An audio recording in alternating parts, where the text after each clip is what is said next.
సనాతన ధర్మం తర్వాతనే లేదా హిందూ విశ్వాసం తర్వాతనే క్రైస్తవం వచ్చింది కదా,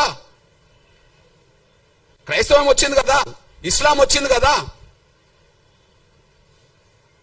క్రైస్తవం ఎక్కడో మొదలై ఇవాళ ప్రపంచంలో ప్రతి దేశంలో ప్రభావితం చేస్తుంది కదా. ఇస్లాం ఎక్కడో మొదలై ప్రపంచ దేశాల్లో దాదాపు 60% 70% దేశాల మీద ప్రభావితం చేస్తున్నది కదా. అసలు మన దేశంను దాటి బయట ఎందుకు పోలేకపోయాం? సనాతన ధర్మం తర్వాతనే మిగతా ధర్మాలు వచ్చినాయి కదా ఈ ప్రపంచంలో. ఆ రెండు విశ్వాసాలకు సంబంధించిన వాళ్ళు ఎందుకు విస్తరించగలిగినరు?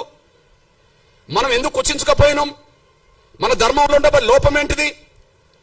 సనాతన ధర్మంలో ఏదైనా లోపం ఉన్నది అనుకుంటే కుల వ్యవస్థను సమర్థిస్తూనే ఉంటది.